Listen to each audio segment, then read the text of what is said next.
libro, mi tema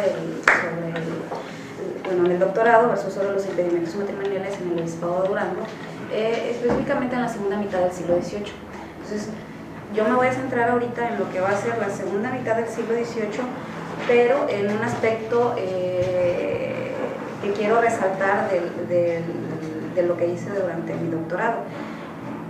Lo que quiero es ver con esta participación, esta plática, es cómo la creación de un impedimento secular va a minar lo que va a ser el ejercicio del poder eclesiástico y regular tanto la acción del clero y además introducir lo que va a ser reformas en el proceder de las diligencias matrimoniales, ¿no? En eso va a destacar lo que va a ser el tema. Bueno, pues el matrimonio, como bien lo sabes, yo he trabajado desde la licenciatura de estos temas. La definición que se da, pues, común es la unión entre un hombre con una mujer que se unen con un vínculo indisoluble y para ayudarse a llevar el peso de la vida. Pero lo que yo quise ver con el tema del matrimonio fue ver cómo esta institución va a servir o va a ser un modelo de orden y organización social tanto para la Iglesia como para el Estado. Entonces, en función de esos aspectos, tanto la corona como la Iglesia van a hacer toda una reflexión ideológica bastante fuerte y van a generar leyes que van a estar acorde a prescribir en cuestión de la moral, en cuestiones de impedimentos, que es el tema a resaltar, y por mencionar algunas, ¿no? Bueno, ¿qué son los impedimentos? Los impedimentos son obstáculos que impiden o inhabilitan a una persona de manera jurídica a contraer un matrimonio. ¿Esto qué? Porque no reúnen todas las cualidades que la Iglesia determina para poder casarse. En relación a ello, se fue elaborando una teoría de los impedimentos para el matrimonio, que fue dividirlo en impedimentos de tipo impedientes y en impedimentos dirimentes. Los primeros no anulaban los matrimonios y se descubría que las parejas se habían casado, aun cuando sin una dispensa matrimonial, ¿no?, del impedimento, pero los segundos sí, que son los dirimentes u horrendos, como se los mencionaba. Bueno, entre los impedimentos dirimentes tenemos los de parentescos, que van a ser los de consanguinidad, afinidad, parentesco espiritual, adopción, pero en grados lejanos, en tercero o cuarto grado, ¿no? Y también los impedimentos como de extraño obispado, de vaguedad y de ultramarino, sobre todo. En los impedimentos dirimentes entran los de consanguinidad, afinidad, los que ya les había mencionado, que son los de parentescos, pero en primeros grados, primero y segundo grado, ¿no? Eso sí, si se descubrían, pues se podía anular la cuestión matrimonial. Pero también entra lo que va a ser la bigamia, la edad, la coerción, el voto simple o solemne de castidad. Dice, el voto simple era cuando una persona que no pertenecía inclusive a las cuestiones religiosas, o sea, una monja o un clérigo, hacía una promesa de no matrimonio, no casarse, por X cuestiones, ¿no? Ya sea por una enfermedad, porque la lidiara, o por otras cuestiones. Si hacía ese voto simple, porque no estaba dentro de los grados del momento, ya se convertía en un impedimento para casarse, ¿no? Entonces, por lo tanto, debían de pedir una dispensa matrimonial para poder hacerlo. Y también estaba la pública honestidad. La pública honestidad se refiere cuando una persona da una promesa de matrimonio y después no la cumple y se quiere casar con otra persona, entonces también se convertía en un impedimento, ¿no? Y el de crimen, sobre todo. Bueno, para llegar a esto, ¿quiénes tenían la potestad para crear los impedimentos? Durante la mayor parte del tiempo, estaba lo que era la Iglesia a través del Papa, que podía establecer los impedimentos de tipo dirimente, y los obispos en cada diócesis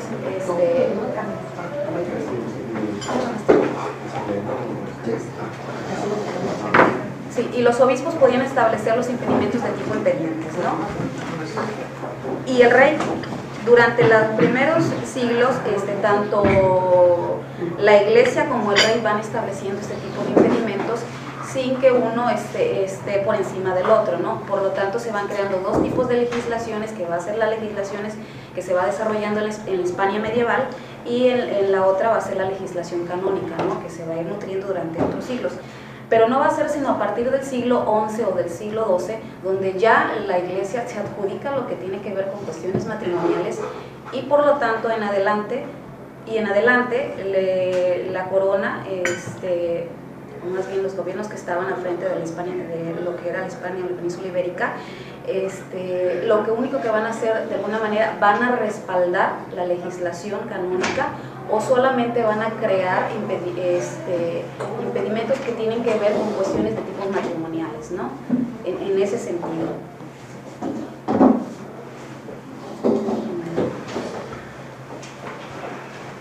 Bueno, este era más o menos un breve preámbulo para ahora sí entrar a lo que les había comentado.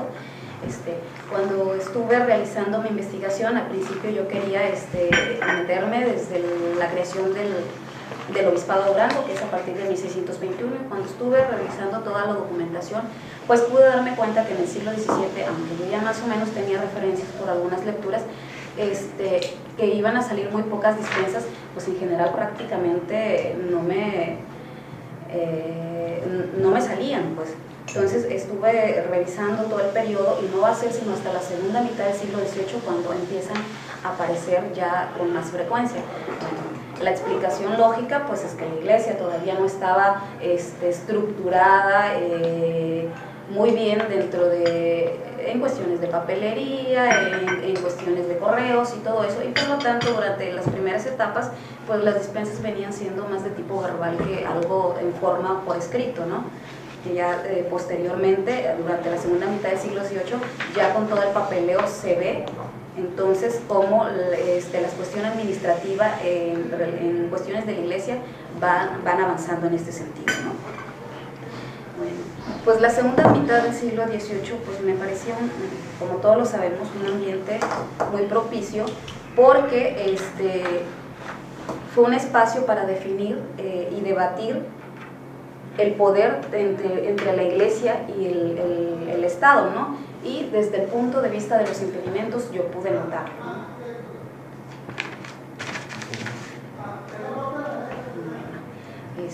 Como todos ya saben, pues las reformas carolinas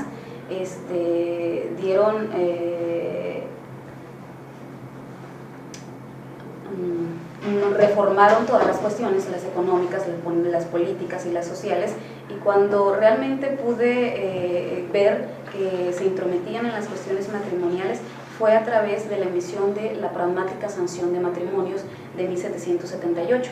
En 1776 sale en España y llega a la Nueva España en el 78. Entonces, revisando la documentación del Obispado de Durango, pude notar que precisamente llega durante ese mismo periodo, 2 meses después.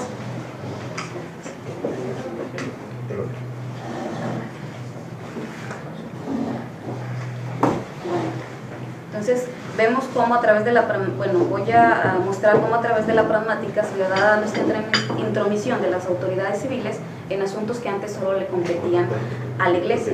Algunas autoras mencionan, como Dora Dávila y Dolores Enciso Rojas, ven esta intromisión en cuestiones matrimoniales a partir de 1789, más o menos, una década después. Yo, al estudiar mi tema, lo encontré en 1778, una década antes, ¿no? Si bien cuando ellos mencionan que las autoras que acabo de mencionar, que son para 1789, es decir, cuando la iglesia, cuando el Estado le quita la jurisdicción sobre la resolución de trámites como la bigamia y los divorcios, ¿no? Aunque el divorcio seguía siendo de doble fuero, mixto, porque tanto la iglesia se encargaba de anular o dar la separación de cuerpos, como se les mencionaba en esa época, y el Estado tenía que ver todo con cuestiones de patrimonio, ¿no? En ese sentido. Bueno, ¿cómo se introduce la reforma o el proceder en las diligencias matrimoniales? pues mediante la cláusula del consentimiento paterno que la pragmática sanción de matrimonios establece. El objetivo de la pragmática en general, como se ha visto o como se han estudiado la historiografía, es ver cómo se implementa esta ley para evitar matrimonios desiguales en términos de calidad, en términos de economía, pero no se viene enfocado en desarrollarlo en términos de un impedimento, ¿no? Que fue como yo lo vi. ¿Por qué? Porque fue un impedimento de tipo social que va a coaccionar a la Iglesia a que realmente las cláusulas que la pragmática emite las acate las autoridades y las acate la Iglesia. Yo me preguntaba, ¿realmente se acataron? ¿Cómo se ve reflejado esto en mis documentos? Porque generalmente cuando se estudia las pragmáticas sanción de matrimonio, los documentos más comunes son los disensos matrimoniales, es decir, cuando los padres dicen no a un matrimonio que pretenden los hijos por cuestiones económicas, o a veces ni siquiera dan los argumentos amparados nada más bajo la pragmática sanción de matrimonios. Entonces, si yo estoy viendo dispensas matrimoniales, ¿cómo veo reflejado esto en mis documentos? Estas reformas. Bueno,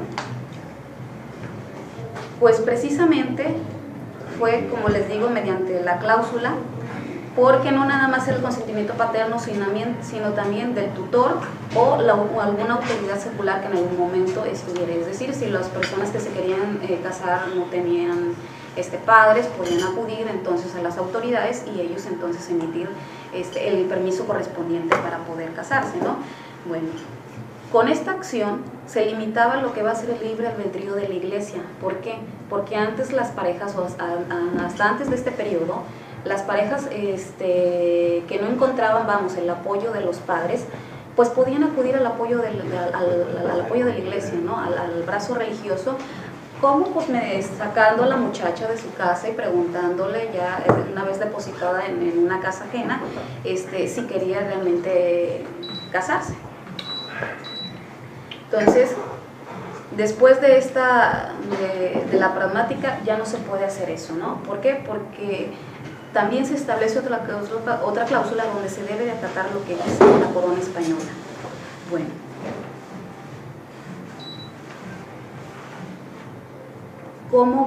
¿cómo vi reflejado otras cosas? Bueno, en lo que es mis documentos se agrega lo que va a ser la fe de bautismo, que no se pedía más que a las personas que eran ultramarinas, se le pedía una fe o una partida de bautismo, como lo conocemos, para tener el registro precisamente de dónde eran, o también a los vagos, a los de extraño de obispado, se les pedía como requisito indispensable, pero a las demás personas este requisito no era indispensable, sino hasta la segunda mitad del siglo, más bien hasta el último cuarto del siglo XVIII, con esta ley, ¿no? También se agrega en el escrito el consentimiento paterno, tanto de una parte como de la otra, lo que en la actualidad se refleja cuando unas personas menores de edad pues, se quieren casar, ¿no? Y los testigos también aumentan. Antes, durante ese periodo había testigos que yo los mencioné como de parte, es decir, que la misma pareja iba y los ofrecía ante el cura para que hablaran sobre que eran libres y sueltos para casarse, pero también se agregan ya los testigos de oficio durante este periodo, ¿no?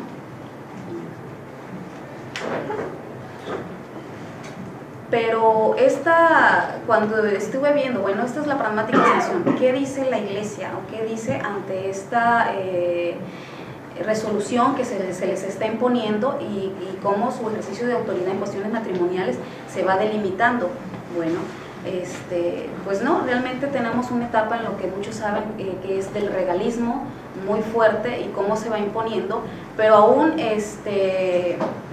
que la corona española, mediante este pensamiento político y económico de alguna manera, emite una disertación, pero bastante hermosa, para justificar por qué ellos sí pueden también establecer los impedimentos, ¿no? De alguna forma, sí, pongo esta ley, pero me justifico por qué lo estoy haciendo.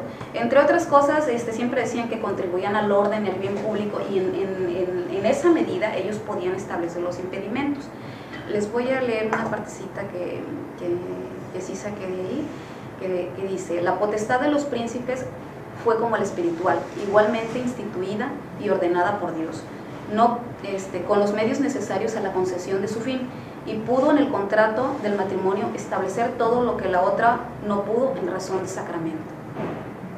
Con esta partecita quisiera cerrar lo que les había comentado, y cómo en razón de la autoridad pública del imperio van a establecer leyes que tienen que leyes en cuestión de matrimoniales, y que nada derogaba la autoridad de la Iglesia, antes bien conducía a la paz de la misma.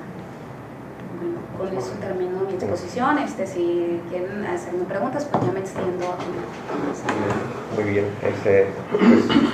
es esta definición. Es esta relación de conflicto posterior que me imagino también lo ahondaste en tu ya investigación de doctorado, entre la relación iglesia-estado, cómo se da también esas relaciones entre el clero y las autoridades, ¿no? Pues ya abrimos la ronda de preguntas, si los compañeros tienen aquí algún cuestionamiento o aportación para Annalyn. Ricardo. Pues primeramente felicitar. Este es un tema que pues es un poco desconocido, muy desconocido para nosotros que no nos dedicamos a ese periodo, ¿no? Y sobre todo a la historia de la Iglesia. A mí me da la inquietud de que para abordar este tema tienes que primero estudiar las instituciones de la colonia, ¿no?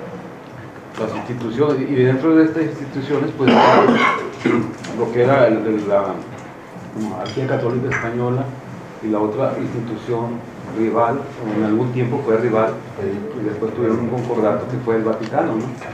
En el Vaticano, pues acuérdate que el derecho canónico ha ido evolucionando, ¿no? Sí. Tendrías que identificar primeramente en ese periodo de la segunda mitad del siglo XVIII cómo estaba el derecho canónico, porque ya estaba fundado, ¿no? Imagino que ya estaba el código y todo eso, ¿no? Y ahora, en cuanto a la Iglesia Católica, dices que en el siglo XII Sí. se instituyó el matrimonio católico. No, se adjudicó el poder ya sobre poder mandar la cuestión matrimonial. Ah, ok. Yo aquí en la Nueva España, yo no sé si estoy equivocado, te preguntaría, parece ser que había un concordato entre la monarquía católica española y el Vaticano para la cuestión de la administración de la Iglesia. ¿Sí es cierto? Había algo, ¿no?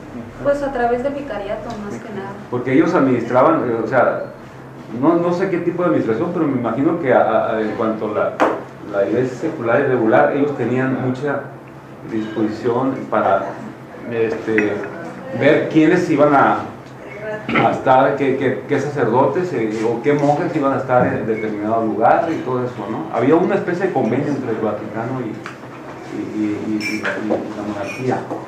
Y ahora es un concordato, parece ser, que hay ahí. Habría que estudiarlo, ¿no? Eso no sé.